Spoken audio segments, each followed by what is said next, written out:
The first thing everyone noticed was the silence. Not the comfortable kind that lived in expensive rooms by design, but the kind that crept in when something felt slightly off and no one wanted to be the one to name it. The meeting had already started. Men and women sat along the long glass table, tablets open, folders aligned, backs straight. This wasn't a place for improvisation. Everything here had a purpose, every chair, every light, every carefully timed pause. The walls were muted gray, the kind that made faces look serious without trying. Outside the floor-to-ceiling windows, the city moved like it always did, unaware that decisions inside this room quietly shaped its future. At the head of the table sat the billionaire. Julian Cross didn't speak often, but when he did, people leaned forward without realizing it. He had the calm of someone who had never needed to rush for anything in his life. His suit was simple, tailored, unbranded. Expensive enough that it didn't need to announce itself. His hands rested loosely on the table, fingers still, as if nothing in this room could surprise him. And for the most part, nothing ever did. The presentation was halfway through when it happened. A soft sound near the door. Not loud enough to interrupt the speaker, but just noticeable enough to pull attention sideways. A few heads turned instinctively, irritation flickering across otherwise composed faces. Standing just inside the doorway was a little black girl.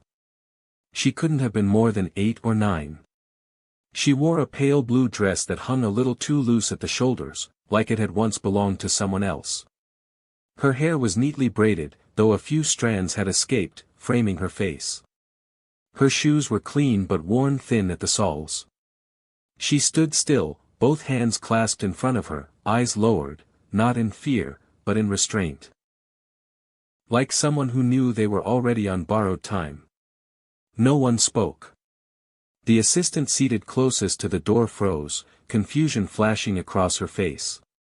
She glanced back at the child, then at Julian Cross, then back at the child again, as if waiting for someone else to take responsibility for what clearly wasn't supposed to happen. Because this room was invitation only. Security cleared. Scheduled weeks in advance. Children didn't wander in here by accident. The speaker hesitated, his voice trailing off mid-sentence. The silence thickened. Julian Cross looked up. His gaze moved slowly from the paused presentation, to the doorway, and finally to the girl standing there.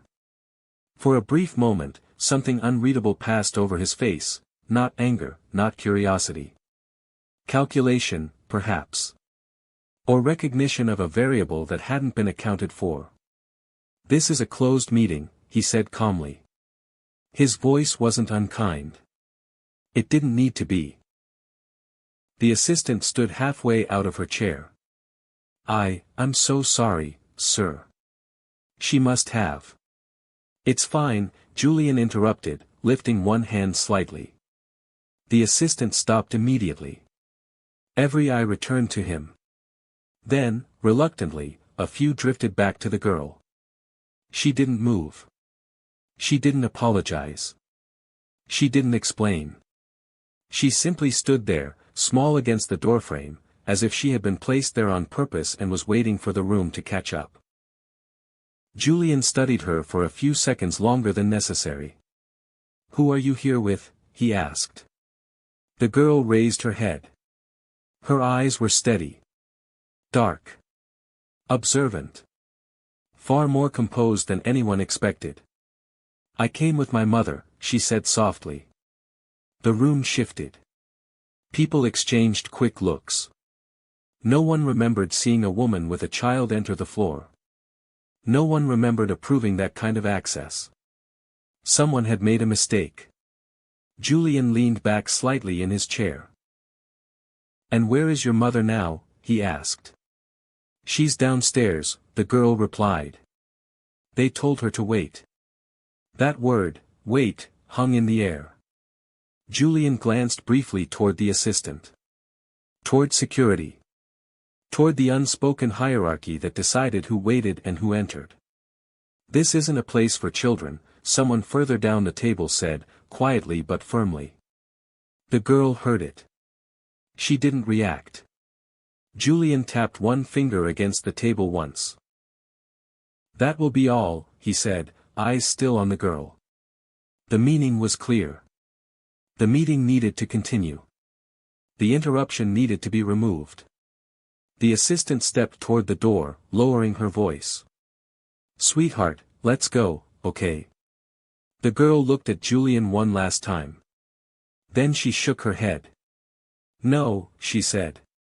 The word landed softly, but it landed. The assistant stopped mid-step. A few people inhaled sharply. Julian didn't raise his voice. He didn't frown. He simply watched her. "Why not?" he asked. The girl's fingers tightened together. "Because," she said, carefully choosing her words, "I was told to come here." Silence returned to the room. This time, no one rushed to fill it. Because suddenly, the question wasn't why she was there. It was who had sent her. No one answered her. Not immediately. In rooms like this, silence was rarely accidental. It was a tactic. A pause designed to see who would flinch first, who would rush to explain, who would expose themselves by speaking out of turn. The little girl stood quietly while the adults recalculated. Julian Cross kept his gaze on her, but his mind had already moved elsewhere, running through access protocols, assistant schedules, security checkpoints. This floor was locked down tighter than most embassies. A child didn't simply wander in because of a misunderstanding. Someone had cleared her. Or someone had failed. Neither option sat well. "Who told you to come here?" Julian asked, his voice level. The girl hesitated, just long enough to show she understood the weight of the room. "A man," she said. Several executives exchanged looks. "What man?" Julian pressed. She shrugged slightly. "I don't know his name. He had a badge. He said I should bring this." She reached into the pocket of her dress. The movement was small, harmless, but it triggered a ripple of tension. A few people straightened. One executive's hand drifted closer to his tablet, as if it could somehow help. The girl pulled out a folded piece of paper. It was old. Creased too many times. Handwritten, not printed. She held it out, arm extended, not toward Julian, but toward the table itself. As if the room, not the man, needed to see it. The assistant closest to her glanced at Julian, silently asking permission. Julian nodded once. The assistant took the paper and placed it gently on the table, sliding it toward Julian as if it were fragile. He didn't open it right away. Instead, he looked around the room. "Does anyone recognize this?" he asked. No one spoke. These were people accustomed to certainty. To ownership. To accountability, at least on paper. But whatever this was, it didn't belong to anyone who wanted to be associated with it. Julian unfolded the note. The handwriting was uneven, clearly not written in haste, but with care. Whoever had written it had taken their time. He read it once. Then again. The room waited. Finally, Julian exhaled slowly and placed the paper face down on the table. "Pause the meeting," he said. A few people blinked. "Sir," one executive began, "we're already behind schedule." "I said pause the meeting," Julian repeated. No one argued. Screens went dark. Pens were set down. The room shifted from momentum to suspension, like a train brought to an unexpected stop. Julian turned his chair slightly so he was no longer at the head of the table, but facing the girl directly. "What's your name?" he asked. "Amani," she replied. It was the first human detail the room had been given. "How old are you, Amani?" 9. Julian nodded, absorbing that. "And your mother," he said. "What does she do here?" Amani's eyes flickered, not away, but downward. "She cleans," she said. That did it. The word didn't echo. It didn't need to. It settled into the room and changed the temperature. Julian felt it before he saw it, the subtle tightening of shoulders, the discomfort that crept in when power brushed too close to the people who served it. Some executives avoided eye contact. Others suddenly found something interesting on the table. Amani noticed. She had noticed this reaction before. She was told to wait downstairs, Amani added, her voice steady. But the man said this was important. Julian picked up the folded paper again. This note, he said. Did your mother write it? Amani shook her head. No. She told me not to bring it. She said it wasn't my place. That phrase, not my place, landed harder than anything else so far. Julian leaned back slightly, studying her with renewed focus. And yet, he said, you brought it anyway. Amani nodded. Yes, sir. Why? She didn't answer right away. Her eyes moved across the room. Over the polished table, the expensive suits, the quiet authority that pressed down on everything. Then she looked back at Julian. Because, she said, no one listens to her. The silence that followed wasn't strategic. It was uncomfortable. Julian felt something unfamiliar stir, not guilt, not sympathy. Awareness. The kind that arrived late and refused to leave. He glanced down at the note once more. Somewhere in the building below, a woman waited, doing exactly what she had been told. And up here, a child stood where she wasn't supposed to be, holding the consequences of a mistake no one wanted to claim. Julian folded the paper carefully and placed it in his jacket pocket. Bring her mother up, he said. The assistant hesitated. Sir. Now. The assistant stood and hurried toward the door.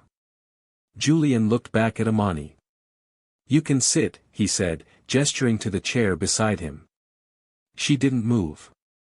I'll stand, she replied. Julian didn't insist. Because something told him this wasn't about comfort. It was about being seen.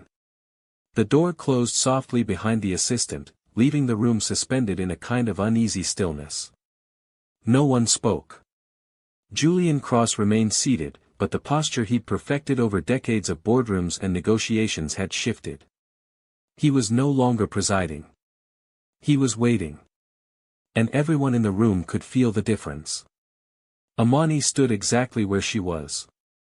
Not stiff. Not defiant. Just, present. As if she understood that moving now would break something fragile she didn't yet know how to name. Julian glanced at the empty chair beside him again, then looked away. He respected her choice without comment. That, more than anything else, unsettled the room. Power usually insisted. It didn't adapt to children. The executives exchanged quiet looks. This meeting had already gone off script, and no one liked surprises, especially ones they couldn't quantify or control. So, Julian said at last, his voice measured, let's be clear. He rested his hands on the table, palms down. This note, he continued, was brought here deliberately. Not by accident. Not by curiosity. His eyes flicked briefly to Amani, then back to the group. Which means someone believed it belonged in this room. No one volunteered themselves. Julian nodded slowly, as if that confirmed what he already suspected. Until her mother arrives, he said, we're going to wait. A quiet murmur rippled through the table. Sir, one man said carefully, with respect, we're discussing a time-sensitive acquisition. Julian's gaze sharpened, just slightly. And with respect, he replied, nothing we're discussing is more time-sensitive than understanding how a child made it into a secured meeting on my floor. That ended it. The man leaned back, chastened. Amani watched all of this without comment. She wasn't impressed. She wasn't afraid. She was absorbing. Tone, posture, the way words changed meaning depending on who spoke them. She had learned that lesson early. Julian turned back to her. You said no one listens to your mother, he said. How long has she worked here? Amani thought for a moment. Since before I started school. And does she like it? Amani's lips pressed together.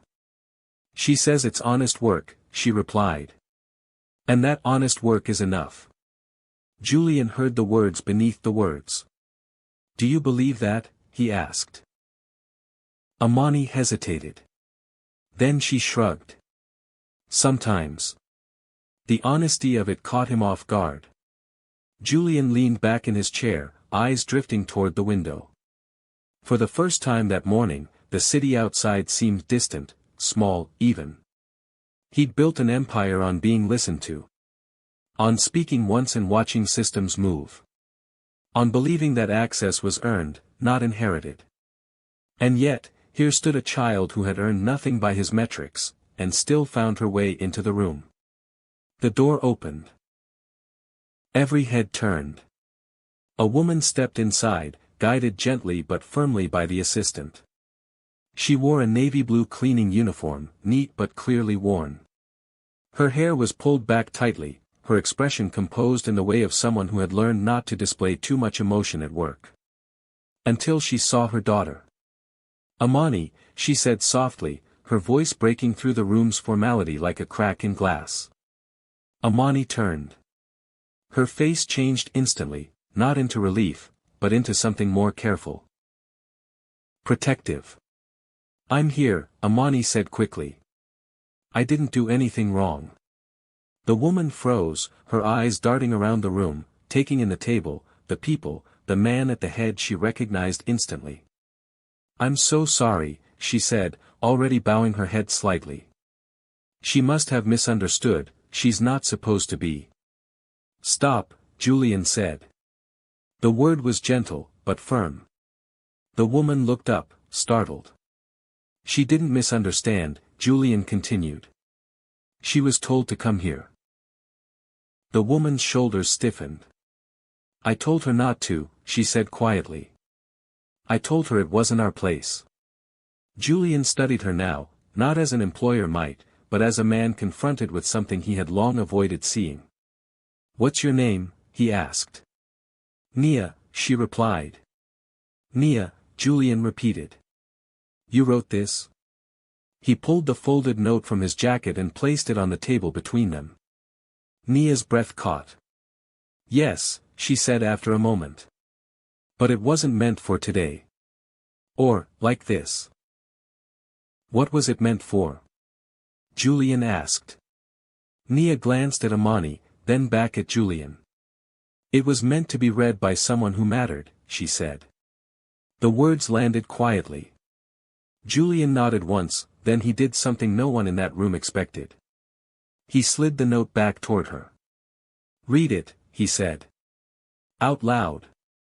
Nia hesitated. This isn't appropriate, she murmured. Julian's voice didn't change. I disagree. The room held its breath. Slowly, Nia unfolded the paper. Her hands trembled just slightly, not from fear, but from the weight of finally being seen. And as she began to read, Amani stood taller. Because for the first time, her mother hadn't been told to wait. Nia's voice was quiet at first. Not because she was unsure of the words, but because she had spent years learning how to keep her voice small in rooms that didn't belong to her. I didn't write this to complain, she began, eyes fixed on the paper. I wrote it so someone would know. The room seemed to lean inward. Julian Cross didn't interrupt. Neither did anyone else. I clean this building every night, Nia continued. I empty the trash from offices where decisions are made. I wipe fingerprints off glass walls I'm not allowed to sit near. I hear conversations I pretend not to hear. Her fingers tightened slightly on the paper. I hear names. Numbers. Plans. I hear what matters to people who never notice me. Amani watched her mother closely now. She had heard these stories before, but never like this. Never spoken aloud. Never witnessed. I've worked here 6 years, Nia said. In that time, I've reported 3 safety issues. 2 were ignored. 1 was written down and forgotten. Julian felt a faint tightening in his chest. Nia swallowed and went on. Last month, a contractor bypassed a protocol on this floor. I saw it. I reported it. I was told it wasn't my concern. She paused. But it is my concern, she said, more firmly now. Because I work here. Because I clean here. Because if something goes wrong, I'm still inside the building. A shift passed through the room, unease replacing impatience. Nia lifted her eyes briefly, meeting Julian's gaze for the first time. I wrote this because I didn't know who else would listen, she said. And because I didn't want to wait until something happened to be right. Silence followed. Not the polite kind. The kind that arrives when people realize something they assumed was invisible has been watching them all along. Julian reached for the note, not to take it, but to steady it as Nia lowered her hands. You said your concerns were ignored, he said carefully. By whom? Nia hesitated. Amani stiffened beside her. I don't want trouble, Nia said. You won't get it, Julian replied. That was when one of the executives cleared his throat. With respect, sir, he said, this sounds like an internal facilities issue. We can address it later. We're losing time. Julian turned slowly. Time, he repeated. Then he looked back at Nia. Tell me what you saw, he said. The executive opened his mouth to object again, then thought better of it. Nia took a breath. She described the shortcut. The locked door left unsecured. The badge override that shouldn't have worked but did. Small things, perhaps, unless you understood how systems failed. As she spoke, Julian's expression changed, not dramatically, but unmistakably. He recognized patterns. Risks. Gaps. The kind that cost money. The kind that ruined reputations. The kind that destroyed trust. When she finished, the room was very quiet. Julian looked around the table. Does anyone want to tell me why this wasn't escalated? He asked. No one answered. He nodded. Then we'll find out, he said. Amani exhaled softly, though she hadn't realized she'd been holding her breath. Julian turned back to Nia. You shouldn't have had to send your daughter to deliver this, he said. I know, Nia replied. But she doesn't believe in waiting. Julian glanced at Amani. For the first time, he smiled. Not warmly. Respectfully. You were right, he said to her. Amani met his eyes. I know, she said. A few people shifted uncomfortably. Julian straightened in his chair. This meeting is adjourned, he said. Effective immediately. A chorus of startled reactions followed, but he was already standing. This, he continued, gesturing to Nia and the note, is now the priority. No one argued. Because something had changed. Not just the agenda. The balance. And everyone in that room knew it. The meeting room emptied faster than it ever had before. Not because people were eager, but because they didn't know where to stand anymore. Executives filed out quietly, their conversations muted, their expressions unsettled. A few avoided looking at Nia altogether. Others glanced at her with something new in their eyes, not respect yet, but awareness. The uncomfortable kind. The kind that lingered. Julian Cross remained. So did Nia. So did Amani. The door closed behind the last executive with a soft, deliberate click that echoed louder than any raised voice could have. Julian exhaled slowly and loosened his tie, just a fraction. It was the first visible sign that the armor he wore in rooms like this had shifted. You can sit, he said again to Amani, gesturing to the chair beside the table. This time, she did.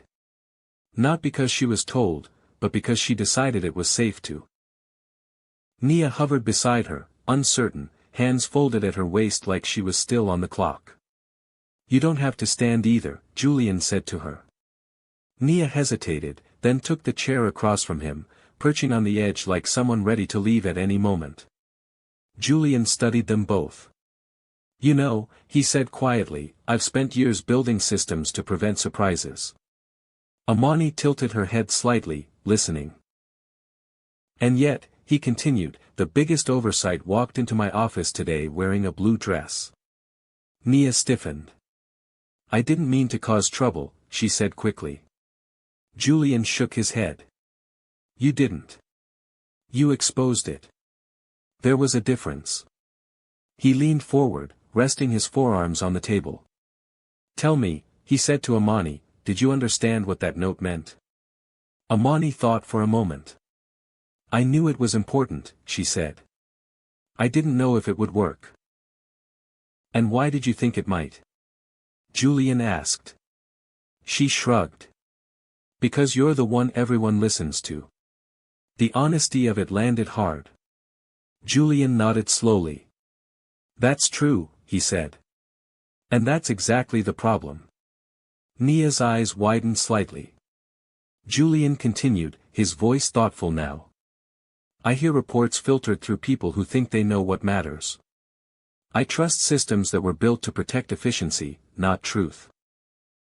He glanced toward the window again, the city still moving below, oblivious. "I assumed," he admitted, "that if something was important, it would reach me." Amani met his gaze. "It didn't," she said.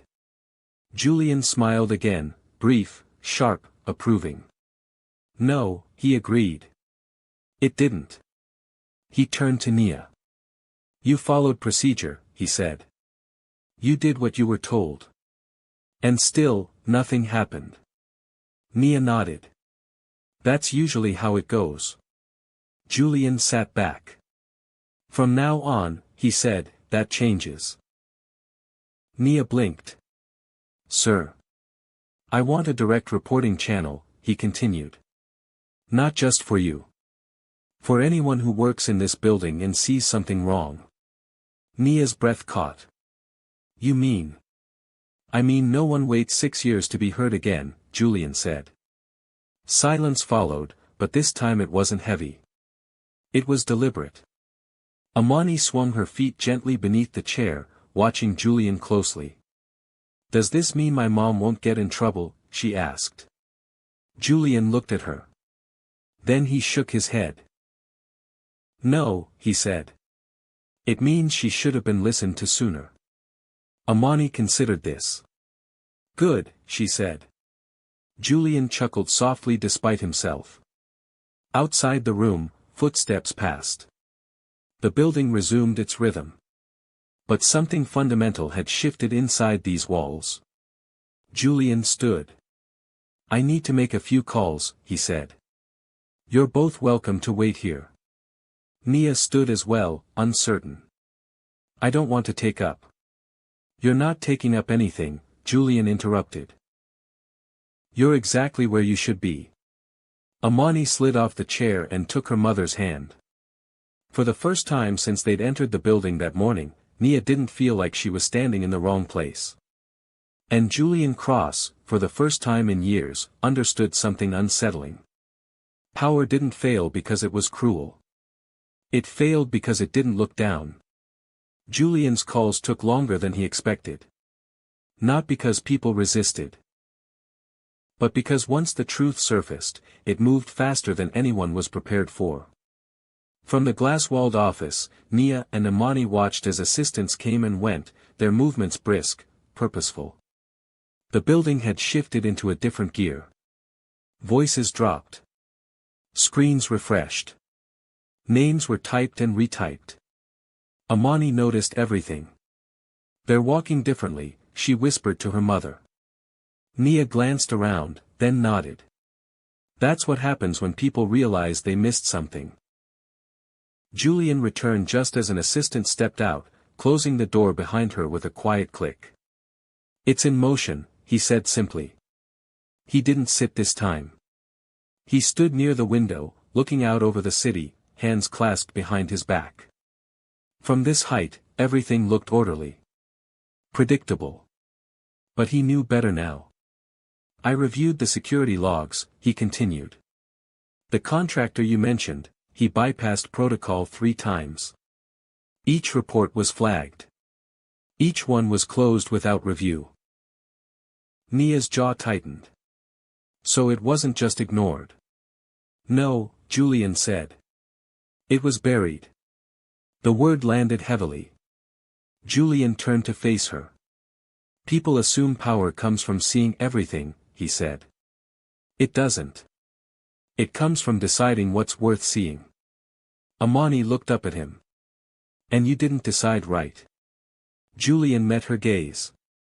No, he said. I didn't. There was no defensiveness in his voice. Just acknowledgement. I built this place to run efficiently, he continued. I never asked who efficiency was leaving behind. Nia felt something shift inside her, not relief, not triumph, but a quiet exhaustion. Being right, she had learned, was often heavier than being ignored. I don't want anyone fired because of this, she said softly. Julian nodded. I know. But I do want it fixed, she added. It will be, Julian replied. And not quietly. He reached for his tablet and turned the screen toward her. Effective immediately, he said, you're reassigned. Nia stiffened. I didn't ask for. Not upward, Julian said. Sideways. She frowned. Facilities oversight, he explained. Advisory. You keep your position. Your hours. Your pay. But your voice won't stop at a supervisor's desk anymore. Nia stared at the screen. That's not how this usually goes, she said. Julian allowed a faint smile.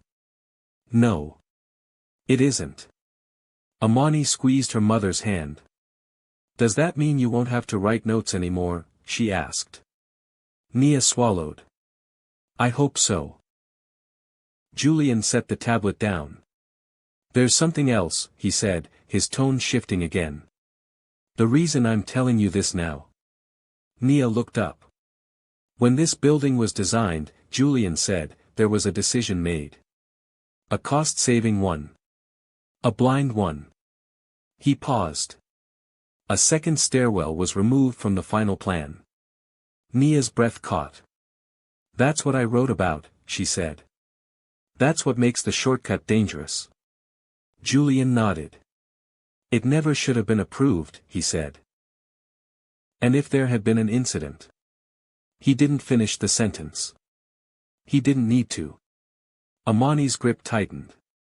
So, Julian said quietly, this wasn't just about being heard. He looked at the child. It was about preventing something we wouldn't have been able to undo. The room fell silent again, but this time, it wasn't uncomfortable. It was sobering. Julian straightened.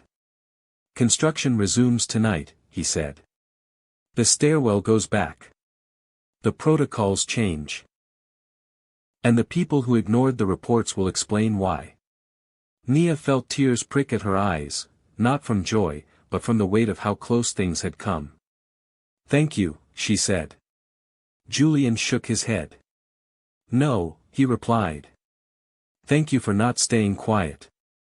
He looked at Amani once more. And thank you, he added, for refusing to wait. Amani didn't smile. She nodded. Because some lessons weren't about praise. They were about cost. News didn't spread through the building the way gossip usually did. It moved carefully. In fragments. In lowered voices and sudden pauses when someone else entered the room. People felt it before they understood it, like a pressure change that made the air harder to ignore. By mid-afternoon, everyone on the executive floors knew something had gone wrong. Not publicly. Not officially. But the rhythm was off. Maintenance crews appeared where they hadn't been scheduled. Security supervisors were called upstairs without explanation. Meetings were postponed with vague apologies. Emails marked urgent sat unanswered longer than usual. Nia noticed it first when her supervisor stopped her in the hallway. "You're needed upstairs," he said, eyes darting away. Immediately. Nia nodded and turned back toward the elevator without a word.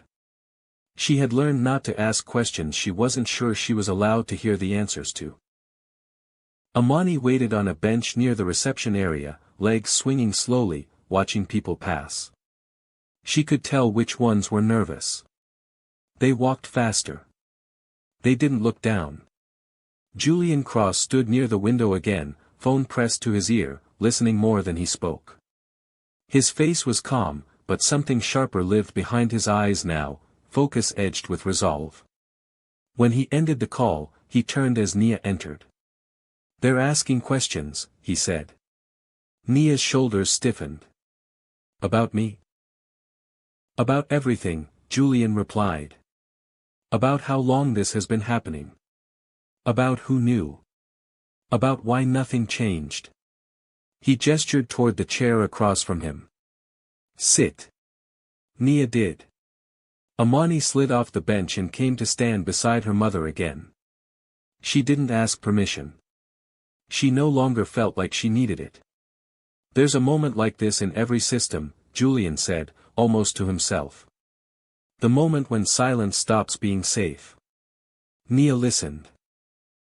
"People think silence is neutral," he continued. "It isn't. It's a choice. And once it's exposed, it becomes liability." He turned to her. "You did the right thing," he said. "Even if it costs people comfort." Nia nodded slowly. "It already did."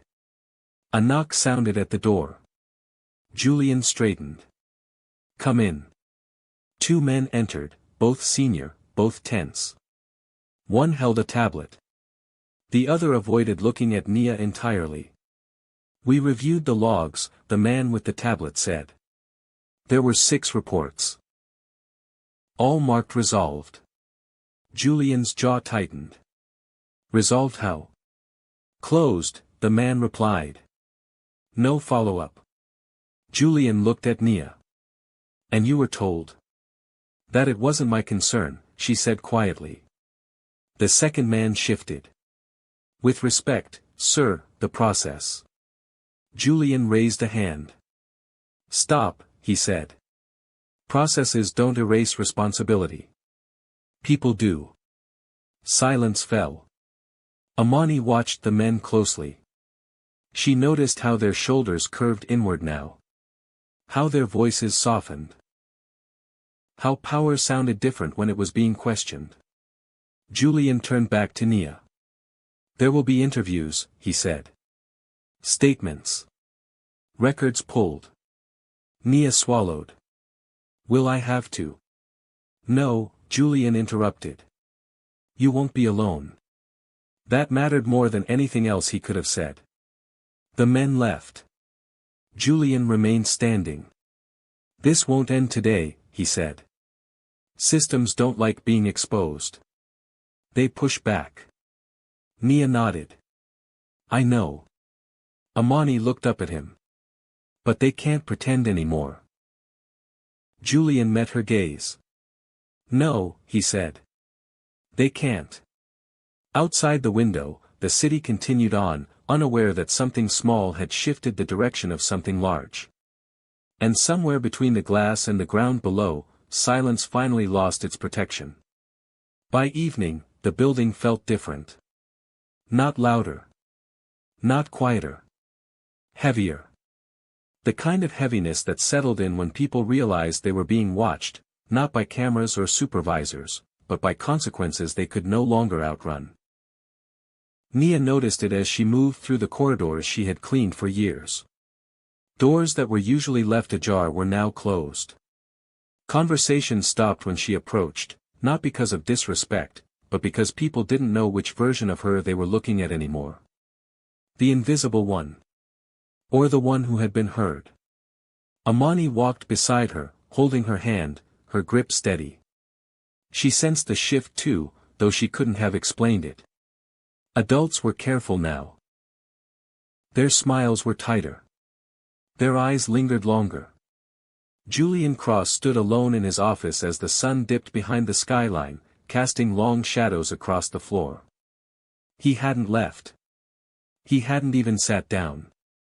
Every instinct he had told him to control the narrative, to prepare statements, to anticipate fallout, to decide what would be shared and what would be contained.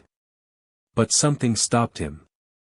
For the first time, control felt like the wrong response. He called Nia back upstairs just before nightfall. When she entered, she expected another discussion about procedures or reports. Instead, Julian handed her a folder. "This goes public tomorrow," he said. Nia frowned. "Public?" "Yes," Julian replied. "Internally first. Then externally." She opened the folder. Inside were summaries of the failures. The shortcuts. The ignored reports. The removed stairwell. Clear. Direct. Uncomfortable. Her name was in it. Not buried. Credited. "You don't have to do this," she said quietly. Julian shook his head. "I do." Amani leaned closer, reading over her mother's shoulder. "People won't like this," she said. Julian smiled faintly. "That's how I know it's right." He leaned against the desk. "I built my reputation on decisive leadership," he said. "But leadership that protects itself isn't leadership. It's camouflage." Nia looked at him, surprised by the honesty. "What happens to you?" she asked. Julian didn't answer right away. "Some investors will be angry," he said finally. "Some partners will question judgment. Some people will say this should have stayed quiet." He met her eyes. "And I'll let them." Amani studied him carefully. "You're choosing not to hide," she said. Julian nodded. "Once you see something clearly, hiding becomes a choice."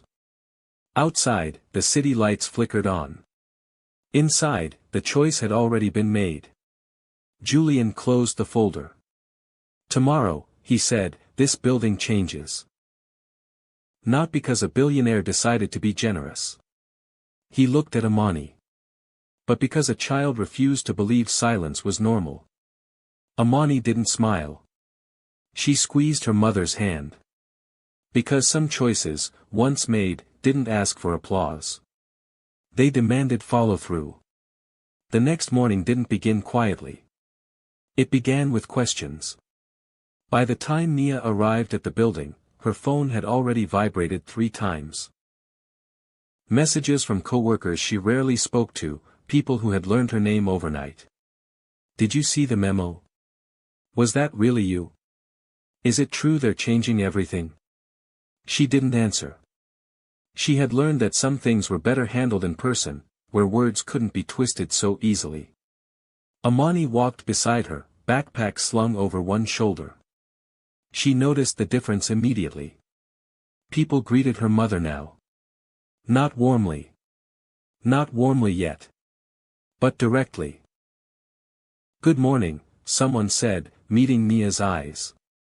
Nia nodded back, surprised at how much weight those 2 words carried. Upstairs, Julian Cross watched the internal briefing roll out in real time. Screens filled with reactions. Messages stacked faster than anyone could read them. There was no outrage yet, just disbelief. Disbelief was always first. By mid-morning, it reached outside the building. A journalist called. Then another. Then another. Julian took none of them. Not yet. Instead, he called a meeting, smaller than the last, but heavier in consequence. Legal. Compliance. Operations. No assistance. No presentations. "This isn't damage control," he told them. "It's correction." Some nodded. Some didn't. "That stairwell goes back," he continued. "Every protocol is reviewed. And the reporting chain changes today. One woman raised her hand. Sir, this sets a precedent. Julian looked at her calmly. Yes, he said. That's the point. Downstairs, Nia sat with Amani in the cafeteria, a place she'd cleaned countless times but rarely used. Amani ate quietly, watching people walk past. They're looking again, Amani said. Nia followed her gaze. At us? At you, Amani corrected. Nia felt a tightening in her chest, not pride, not fear. Responsibility. Later that afternoon, Julian finally agreed to one interview. 1. He sat alone, no backdrop, no branding. The reporter asked the obvious questions. About safety. About oversight.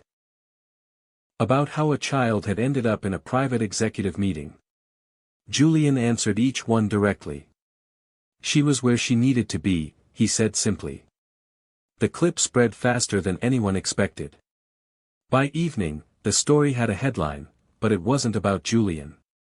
It was about a cleaning staff member whose warnings had been ignored. And her daughter who refused to wait. Amani watched the news on a small screen that night, legs tucked beneath her on the couch. They're saying your name, she said. Nia turned away from the screen. Names don't matter, she replied. Changes do. Amani thought about that. Outside, the city reacted the way it always did, briefly, loudly, imperfectly. But inside the building, something had already shifted. The story had left the room. And once it did, it couldn't be controlled. The backlash didn't arrive all at once. It came in waves. Emails first. Carefully worded. Concerned. Strategic. Then calls, some polite, some sharp. Investors asking questions that weren't really questions. Partners suggesting alternatives that sounded suspiciously like silence. Julian Cross took every call.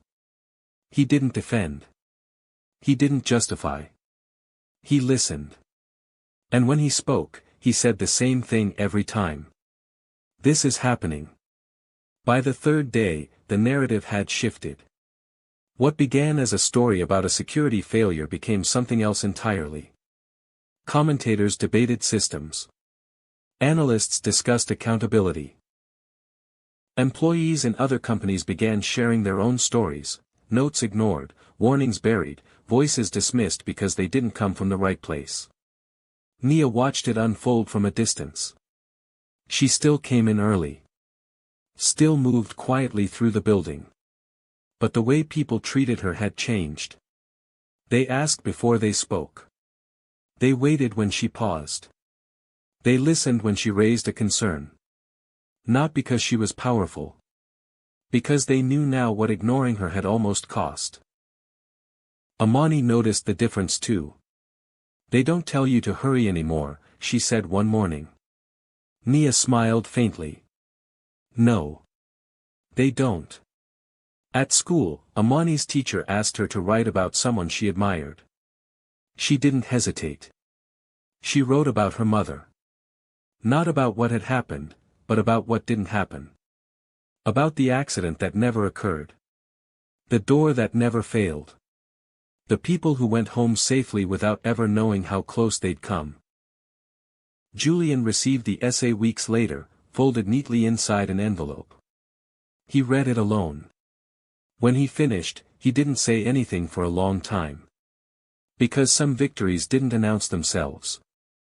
They lived quietly, in the absence of disaster, in the normalcy that followed courage. That night, Julian stood once more at the window of his office. The city looked the same as it always had. But he knew better now. Power didn't belong to the loudest voice in the room. Sometimes, it belonged to the person who refused to leave it. If this story touched your heart, please subscribe to Beat Stories HQ and tell me where you're watching from. Your support helps stories like this keep finding their way into rooms where they matter. The real changes didn't make headlines. They never did. They showed up quietly, after the cameras moved on, after the conversations shifted to something newer, louder, easier to argue about. They showed up in meetings that suddenly included people who had never been invited before. They showed up in reports that no longer stopped at a supervisor's desk. They showed up in the way workers were asked, not told, what they had seen. Nia felt it most during the late shifts. She no longer cleaned alone in silence. Supervisors checked in, not to hurry her, but to ask questions. Maintenance logs were reviewed twice.